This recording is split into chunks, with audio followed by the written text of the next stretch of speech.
On the day the stepmother sold the girl, the whole village came out to watch. They stood in the hard, cracked sunlight of the market square, and they watched a woman named Nabira count a bag of silver coins into her own greedy palm, while a dusty stranger waited quietly beside a girl named Amina, a girl they had all walked past 1,000 times and never once truly seen. Nabira had dressed for the occasion. She smiled as she counted, and when the last coin dropped, she put her hand on Amina's shoulder and pushed her forward, toward the stranger, the way a trader pushes forward a goat that has finally been sold. "Take her," Nabira said, loud enough for everyone to hear. "She eats too much anyway."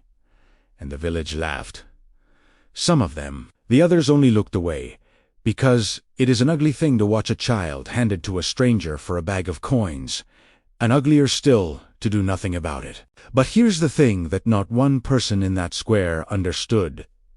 Not Nabira, counting her silver, not the stepsister, smirking in her fine wrapper, not the neighbors, shaking their heads, not even Amina herself, trembling as she picked up her small bundle of belongings and prepared to follow a man she did not know down a long and dusty road. The dusty stranger was not a stranger at all. The worn sandals, the sun-faded cloak, the tired face of a man who had walked a long way with dust in his beard, all of it was a disguise, and beneath it walked one of the most powerful men in the entire region. In a matter of days, the same road that Amina walked in fear would end before gates of carved gold, and guards in bright cloth would fall to their knees. And the girl who had been sold like livestock would learn the truth of exactly who had bought her.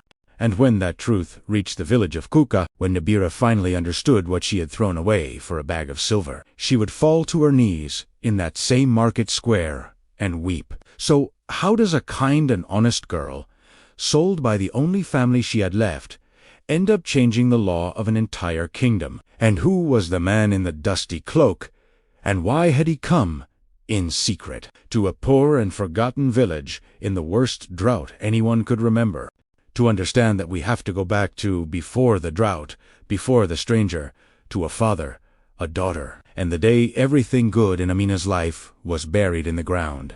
Stay with me to the end of this one, because the ending is not the one you are expecting. Amina had not always been alone. Once, she had been the beloved daughter of a good man, a farmer and small trader named Danladi, known through the village of Kuka for his honest scales and his gentle way with people. Amina's mother had died when she was very small, and so it had been just the two of them for many years, father and daughter. And Danladi had raised her with more tenderness than most men in that hard country ever showed a girl child. He taught her to read the sky for rain. He taught her that a fair price given freely brings more blessing than a fortune squeezed from the desperate. And every evening, no matter how tired he was, he sat with her outside their small compound and told her the old stories, and told her again and again that she was worth more than gold. Never let anyone make you believe you are small, Amina.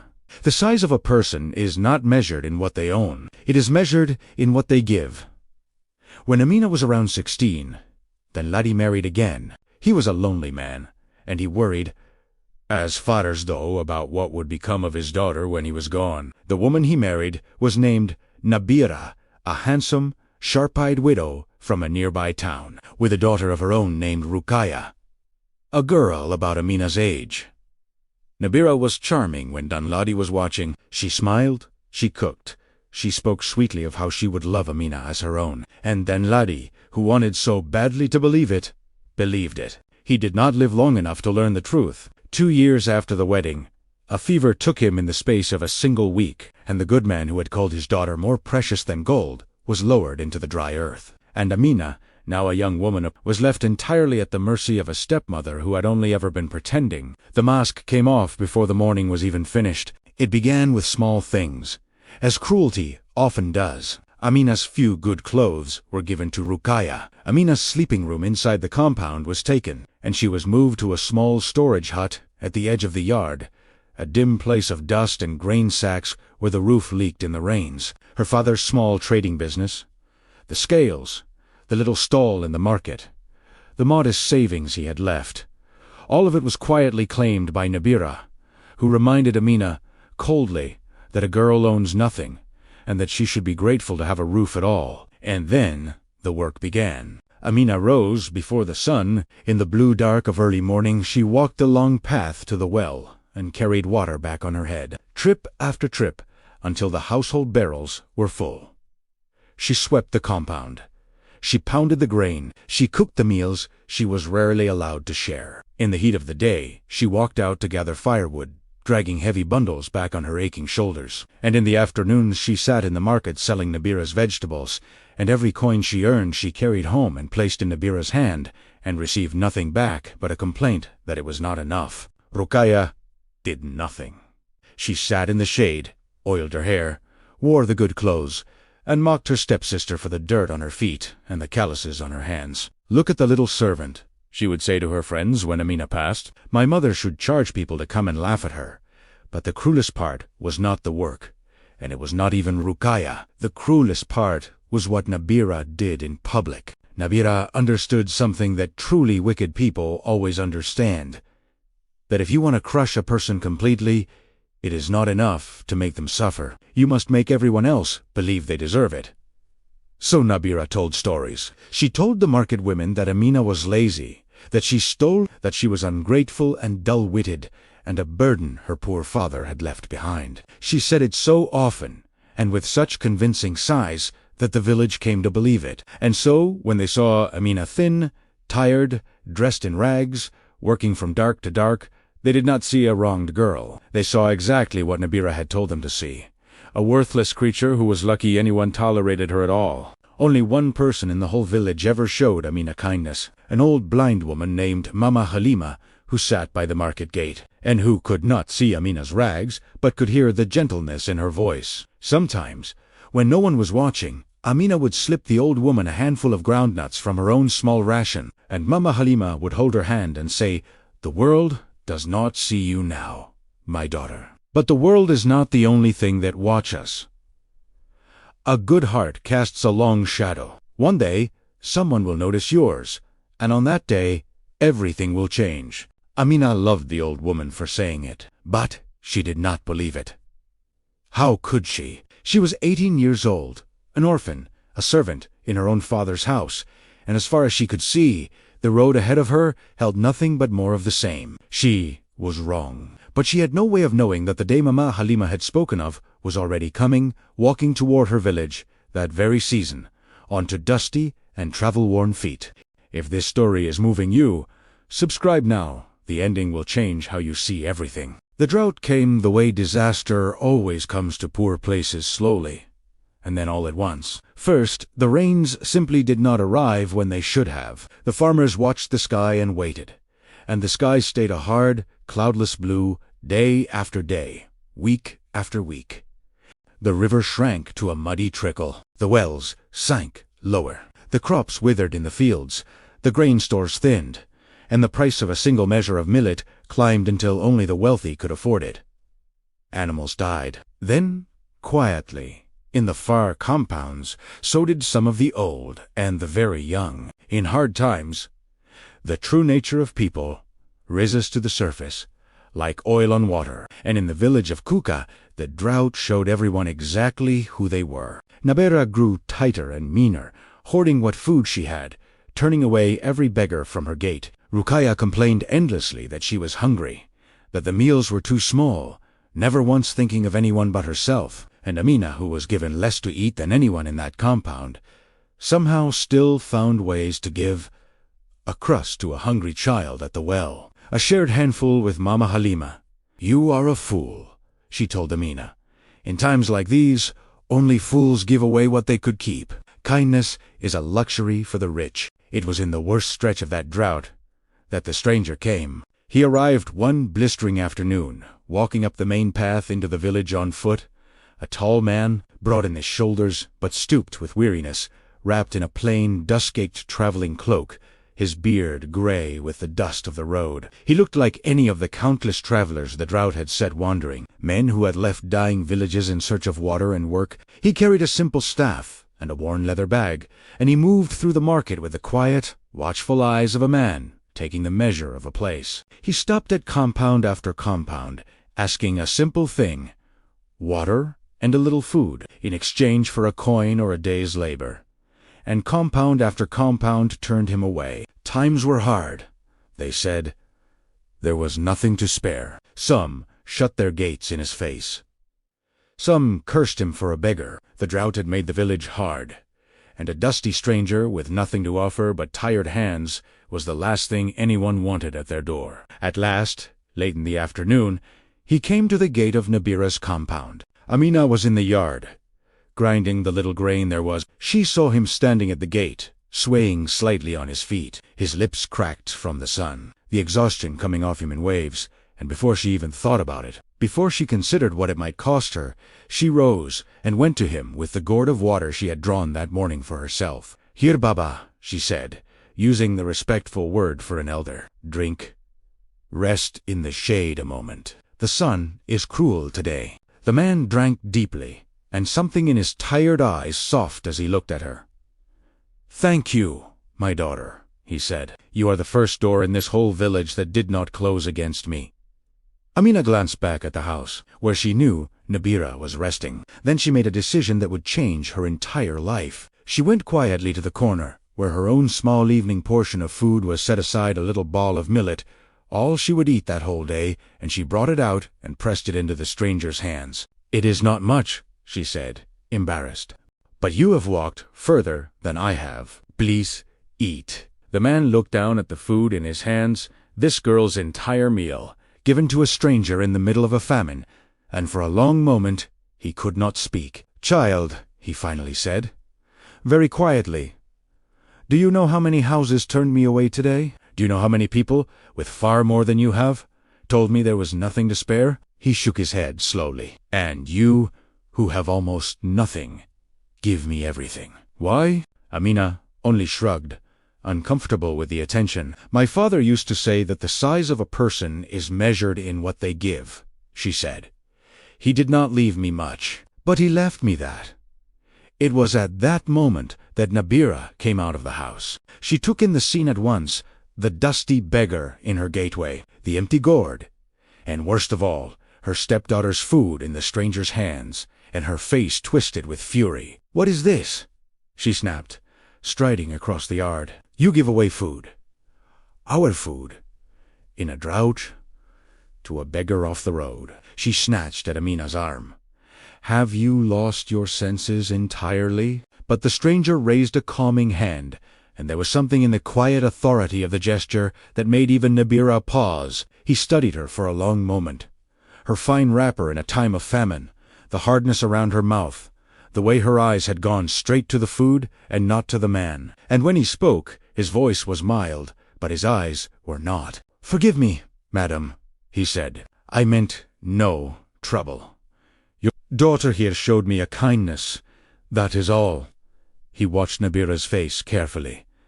"In fact, her kindness gives me an idea. I am traveling to my household some days from here, and I find myself in need of an extra pair of honest, hard-working hands for a few weeks, someone to help with the work of the house. This girl seems capable. Would you consider allowing her to come and work for me? I would, of course, pay you well for the loss of her labor."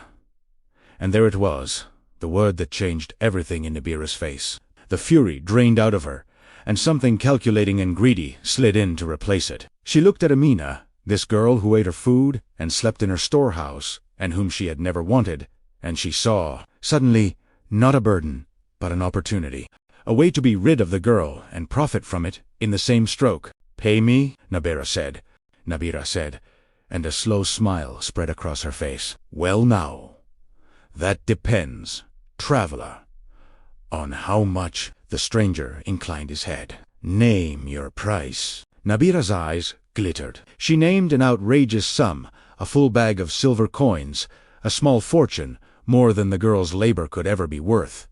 A price meant to be insulting. She expected him to laugh, or bargain, or walk away. He did none of those things.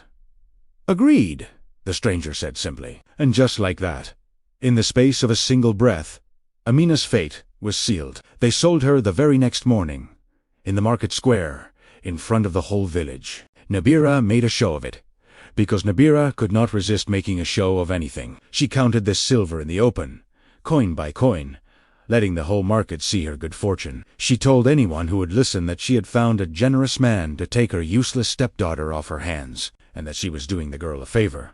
Really, giving her a chance to be useful somewhere. Ruqayya stood beside her mother in a fine wrapper, smirking, and Amina stood a little apart, clutching a small bundle that held everything she owned in the world: a change of clothes, a wooden comb, and one cracked clay cup that had been her father's. The village watched, and in their faces Amina saw the whole truth of her life laid bare. Some of them laughed. Most of them simply looked away, uncomfortable, unwilling to meet her eyes. Not one of them stepped forward. Not one of them said, "You cannot sell a person. This is wrong." They had believed Nabira's stories for so long that they had stopped seeing Amina as a person who could be wronged at all. Only Mama Alima, the old blind woman, made her way through the crowd, following the sound of Amina's quiet weeping, and took the girl's face in her two withered hands. "Do not be afraid, my daughter," she whispered, so only Amina could hear. "I told you a good heart casts a long shadow. This is not the end of your story. I feel it in my old bones. This is the beginning." She pressed a single groundnut into Amina's palm, all she had to give, and then she stepped back, and the stranger gently took up his staff, and Amina followed him out of the village of Kuka and onto the long road, not once looking back. She was certain she was walking toward a life of harder servitude in some distant place. She could not have been more wrong. The journey took several days, and from the very first hour, the stranger surprised her. He did not treat her as a purchase. He did not treat her as a servant at all. When the sun was cruel, he insisted they rest in the shade. When they shared the food he carried, he divided it fairly, and more than once gave her the larger portion. He walked at her pace. He asked her nothing that a master asked a servant, and everything that a curious, kindly man asks a person he finds interesting. He asked about her father. He asked what she thought about the drought, and what she would do, if she could, to help the people suffering from it. He listened, truly listened to her answers, in a way that no one had listened to Amina since her father died. "You have thought a great deal about how a village should be cared for," he observed one evening, as they sat by a small fire. "More than most. Where did a market girl learn to think like this?" "My father," Amina said. "He used to say that a leader who cannot feel the hunger of the smallest child in his care is not fit to lead at all. I do not know why I remember it. I am nobody." The stranger was quiet for a long time, watching the fire. "You are not nobody," he said at last. "I have met kings with less wisdom in them than you carry in one sentence." And then, before she could ask what he meant, he lay down to sleep. Amina noticed things, over those days, that puzzled her. The way that, when they passed other travelers on the road, some of them looked at the dusty stranger twice, and once or twice seemed almost to startle before he gave them a small shake of his head, and they hurried on. The heavy gold ring he wore on a cord beneath his cloak, which she glimpsed only once, when he thought she was asleep. The way that at a certain way station, the keeper, a gruff man who barked at everyone, took one look at the stranger's face, went very pale, and refused to accept any payment at all, bowing them out as though they were doing him an honor. Who was this man? Amina turned the question over and over as she walked, but she was a girl who had been taught not to ask questions above her station, and so she said nothing, and told herself it was none of her concern. She had been sold. She was a servant now. Whatever this kind stranger's secrets were, they had nothing to do with her. She was about to find out just how wrong she was. On the morning of the final day, the land began to change. The dusty Skrubland gave way to Grin. There were irrigation channels here, carrying precious water to fields that were still, somehow, alive despite the drought. There were orchards and grazing herds, and villages that looked prosperous and well-ordered. Amina had never seen anything like it, and the road beneath their feet grew wider and smoother and busier, until it was thronged with travelers and traders and carts, all moving in the same direction toward something great that lay ahead, still hidden beyond a rise in the land. And then they crested the rise, and Amina stopped walking, and her bundle slipped from her hands. Before her, rising out of the green valley, stood a city, and at its heart, behind high golden-brown walls, stood the palace, a vast and magnificent palace of carved stone and gleaming domes, with towers that caught the morning sun, and great gates worked in patterns of hammered gold. Banners flew from its heights. It was the largest, grandest thing Amina had ever seen in her life, grander than anything she had imagined could exist in the world. What is this place?" she whispered. The stranger did not answer. He simply kept walking toward the great gates, and Amina, having nowhere else to go, followed, and that was when it happened. As they approached the gates, the guards, tall men in bright ceremonial cloth, with spears and shining shields, caught sight of the dusty traveler's face, and one by one, in a wave that spread down the entire line, they dropped to their knees. Their spears touched the ground. Their heads bowed low. From somewhere above the gate, a horn sounded a long, ringing, ceremonial note, and then another, and the great golden gates began to swing open. Servants came running. Officials in fine robes hurried forward and fell to the ground, and a great cry went up, passed from mouth to mouth, spreading through the gathering crowd. "The king! The king has returned. The king has come home." Amina's mind could not make sense of it. She turned, looking for the king this crowd was greeting, this returning ruler, and she found only the dusty stranger standing beside her. And then, slowly, the stranger reached up and unwound the dust-caked cloak from his shoulders and let it fall to the ground. Beneath it, he wore not the rags of a traveler, but rich, though travel-stained, garments of deep indigo and gold. He drew the heavy gold ring out from beneath his collar and slid it onto his finger. He straightened to his full height, and the weariness seemed to fall away from him along with the cloak. And where a tired old traveler had stood a moment before, there now stood a king. "Amina," he said gently, turning to the girl frozen in shock beside him, "forgive me the deception. My name is Jabari, and this is my home. Let it land just for a moment. Look at her, a poor market girl, sold by her own stepmother for a bag of silver, standing barefoot and dust-covered before the golden gates of a royal palace, while an entire kingdom kneels. And the dusty stranger she pitied and fed with her last handful of food, the tired old traveler she walked beside 4 days and called Baba. He was the king.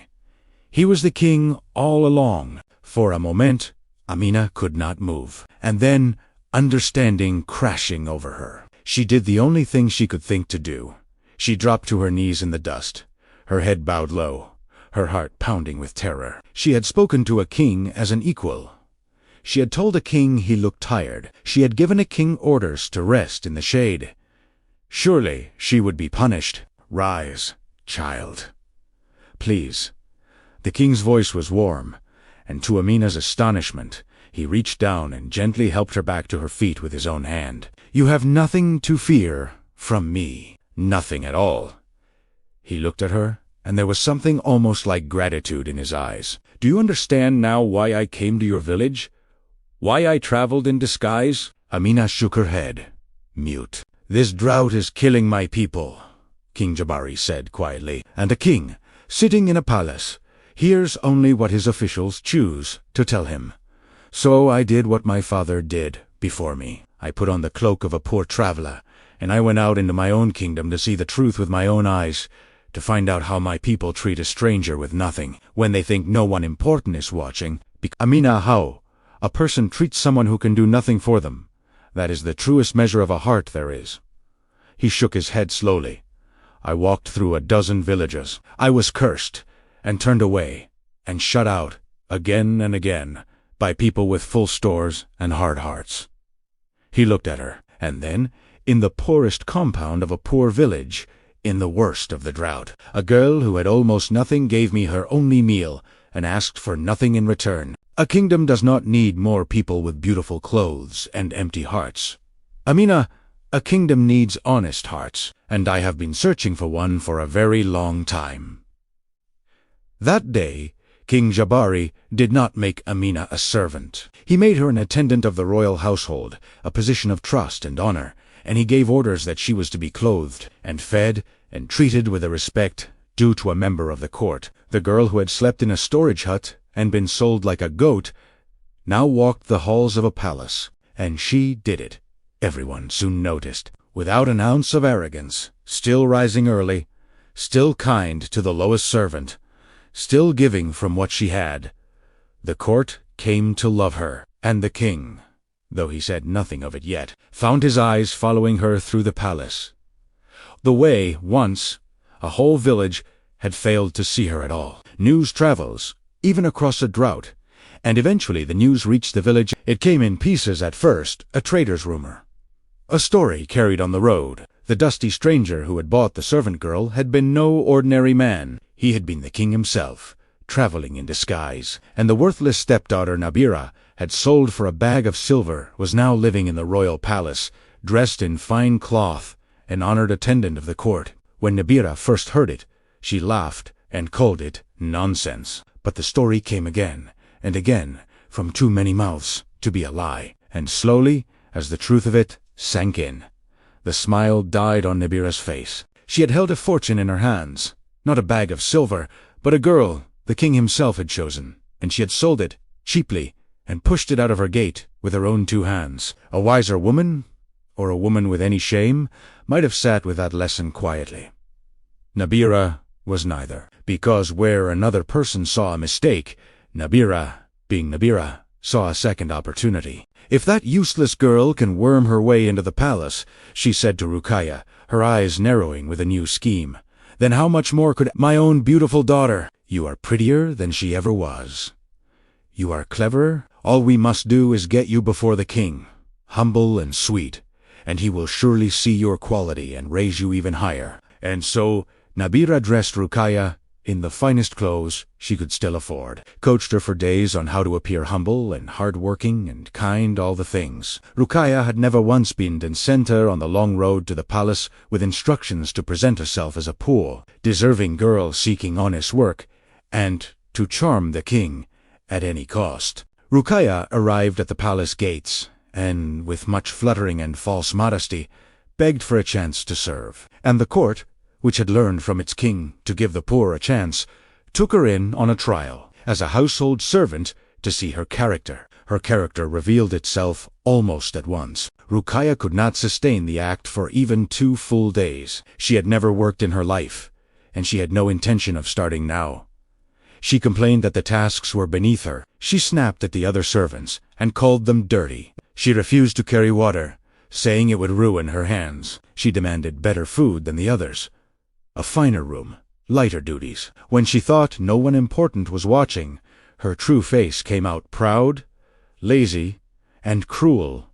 Exactly the face her mother had taught her to hide, and could not. But what Ruqayya did not understand, what her mother had never understood, was the one great lesson of that whole kingdom, that the king watched most carefully precisely when people thought no one important was looking. King Jabari observed the new servant girl quietly for a few days, saying nothing. He saw her sneer at a boy who dropped a dish. He saw her push past an old woman carrying a heavy load. He saw her take a portion of food from a smaller, weaker servant and eat it herself. And then, on the 3rd day, he summoned her before him. Ruqayya, thinking her moment had come, arranged her face into its sweetest, most humble expression, and swept into a low, graceful bow. "My king," she breathed, "I am only a poor, humble girl who wishes to serve." "You are not poor," King Jabari said, and his voice was quiet, but it stopped her cold. "And you are certainly not humble. I have watched you for 3 days. I have seen how you treat those who can do nothing for you, the servants, the old, the weak. And that, child, tells me everything about your heart that I need to know." He shook his head. "A humble girl does not need to be told to be kind. She simply is. Go home. There is no place for you here." Ruqayya's mouth opened and closed, and then, humiliated, exposed before the whole court, she turned and fled back down the long road she had come, all the way home to her mother, to deliver the news that their grand scheme had collapsed, and that the girl they had thrown away was more beloved in that palace than they could ever hope to be. It might have ended there. Amina, safe and honored in her new life. The stepmother, left to choke on her own greed in a distant village. That would have been just as enough for most. But King Jabari was not finished. because there was one more thing he intended to do, not for himself, but for the truth. And so, some weeks later, he announced that he would travel, with a royal escort this time, and no disguise at all, to a certain poor village on the edge of his kingdom, a village called Kuka.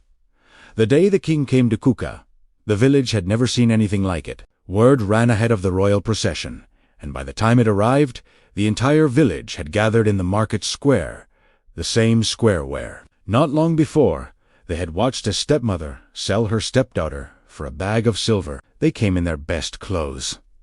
They lined the path. They fell to their knees as the horns sounded and the banners passed, and the king of their land rode into their humble village in gold and indigo, more magnificent than anything they had ever imagined. And riding beside him, in fine cloth, sitting straight and calm upon a beautiful horse, was a young woman the village slowly, disbelievingly, began to recognize. It was Amina, the market girl. The servant, the worthless stepdaughter Nabira, had sold and everyone had scorned. She had come back, and she had come back at the right hand of the king. Nabira, pushing to the front of the crowd, her face a mask of shock and dawning fear, could not comprehend it. And Ruqayya beside her shrank back, remembering her own humiliation. But it was the king who spoke, rising in his place so that his voice carried across the whole silent square. People of Kuka, I have come to tell you the truth, so that you may know it and never forget it. Some weeks ago, a dusty traveler came through your village in the worst of the drought, a poor man, asking only for water and a little food.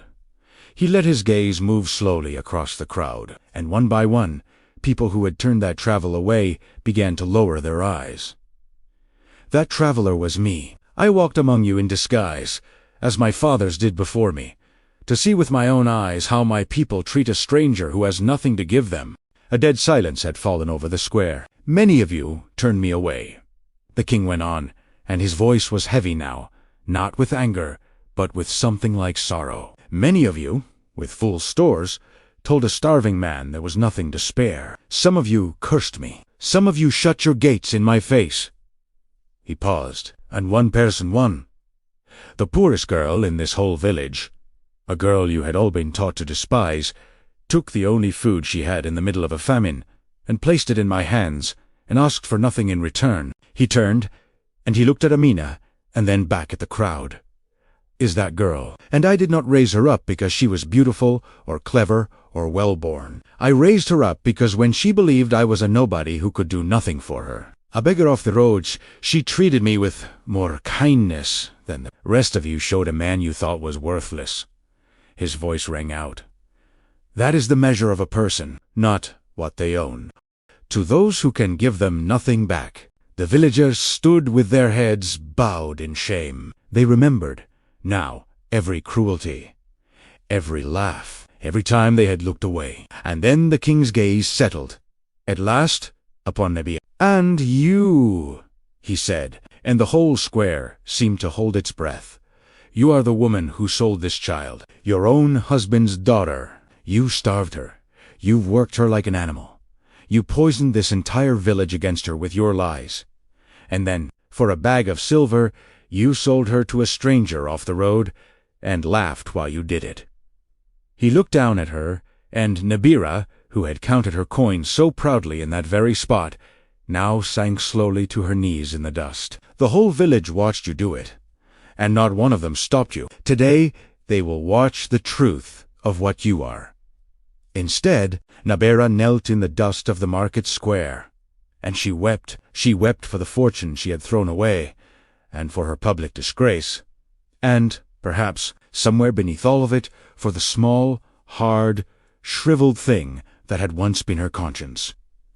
She waited for the king to pronounce her punishment. The whole village waited. By the law of the land, what she had done, the cruelty, the theft of her husband's estate, the selling of a girl-like property, could have cost her everything, and worse. And it was in that silence, before the king could speak, that Amina came down from her horse. She walked to the center of the square, past the kneeling woman who had made her childhood a misery, and she turned to face the king.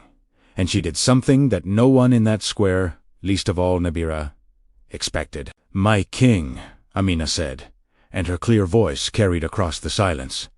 "You have given me more than I ever dreamed of. A home, honor, your trust, and I will never be able to thank you enough. So I will ask you for only one thing more." She glanced at the weeping Nabira and then back at the king. "Do not repay her cruelty with cruelty. I have knelt where she kneels now. I know exactly what it feels like to be at the mercy of someone with the power to destroy you. And if the first thing I do with the power you have given me is to crush her, then I have learned nothing, and I have become the very thing I suffered under." She lifted her head. Let her keep her life and her freedom. Let her lose only what she loved most, her wealth and her standing, which she valued above her own family. Let the cruelty end with me. The square was utterly silent, and the king looked at the young woman standing before him, this girl he had bought for a bag of silver, pleading for mercy for the woman who had sold her, and his face filled with a wonder that was almost too great to hold. If Amina's mercy in that moment moved you, if you believe that, choosing not to become hard, even after everything, is the truest kind of strength, then type the word mercy in the comments so I know you are still with her, and share this story with someone who needs to hear it. That mercy, more than any crown, is about to change an entire kingdom. "It will be as you ask," the king said quietly, and then, so all could hear, "Let it be known that Nabira is stripped of the estate she stole, the lands and the wealth of the good man Danaladi, which by right belonged to his true daughter. She will keep her freedom. She will keep her life, but she will live, a woman with nothing but the reputation she has earned." And Nabira, who had valued money and standing above all things, was left with neither, and was made to live out her days in the same village she had ruled with her lies, now knowing that every soul in it had seen exactly what she was. But the king was not finished. He turned back to the villagers, and his voice softened. "And there is one thing more," he said, "that this girl's kindness has taught me, and that I will carry back to my throne. In the whole of my kingdom, there was no law to protect a child like Amina, with no father to shield her, who could be worked like an animal and sold like property. And no one raised a hand to stop it, because the law said nothing." His jaw tightened. "That ends now. Let it be written into the law of this land. May ever be sold, bought, or treated as property in any village of this kingdom, so long as I sit upon the throne. Any who break this law will answer to the crown itself." From that single act of kindness in a drought, one girl, one meal, one open hand, came a law that would protect countless children across the whole kingdom for generations to come. That is the strange arithmetic of goodness, how small it looks when it is given, and how vast it grows when it is finally seen. Amina returned with the king to the palace, and in the seasons that followed, the thing that had been quietly growing between them, his admiration, her trust, the deep and easy understanding of two people who had walked a long dusty road side by side, grew into something deeper still. In time, and with the whole court's blessing, King Jabari asked the girl he had once bought for a bag of silver to become his wife and his queen, not because she was beautiful, though she was, and not because she was highborn, for she was not, but because in all his kingdom he had never found another heart like hers. And Amina, the market girl, the sold servant, the orphan who slept in a storage hut, became queen. But she never forgot the storage hut. She never forgot the taste of hunger, or the sting of a whole village looking away. And so she ruled as no queen before her had she opened the royal stores in times of famine. She built shelters for orphaned children. She rode out among the poorest of her people the way her husband once had, in plain cloth, to see their suffering with her own eyes. The people did not call her the beautiful queen, or the highborn queen. They called her the compassionate queen, and they spoke her name like a blessing. She sent for old Mama Halima, the blind woman from the market gate, the one soul who had shown her kindness when she had nothing, and brought her to live in comfort in the palace for the rest of her days. And sometimes, in the evenings, the old woman would take the queen's hand in her two withered ones, and smile and say, "I told you, my daughter, a good heart casts a long shadow." For the elders of that kingdom tell their children to this day an old and simple saying that a seed of kindness planted in dry ground looks like a wasted thing, buried forgotten, gone. But the rains always come again. And when they do, it is not the hoarded grain locked away in the rich man's store that rises green from the earth and feeds the whole village. It is the small, forgotten seed that someone, in the hardest of times, was generous enough to plant. Amina had given away her last meal in a famine when it made no sense to give it all, and that single seed grew into a throne, a law that saved a generation of children, and a kingdom made gentler by her hand. The stepmother had gathered everything to herself, and grasped and hoarded, and sold even her own family for silver, and in the end she was left with nothing but dust and the memory of what she had thrown away. The final thing the story tells is this. Years later, in the village of Kuka, where fear and cruelty had once ruled the market square, there were children, orphans, among them, protected now by the queen's own law, running and laughing freely in the open sunlight, unafraid, unbought, and that laughter, more than any crown or any palace, was the true monument to a poor girl who once gave away her only meal to a stranger in the dust. If this story touched your heart, do not keep it to yourself. Share it with someone who needs the reminder that no kindness is ever truly wasted, and that what you give in the dark has a way of finding its way back to you in the light. Subscribe and join our family so you never miss a story, and I will see you in the next one.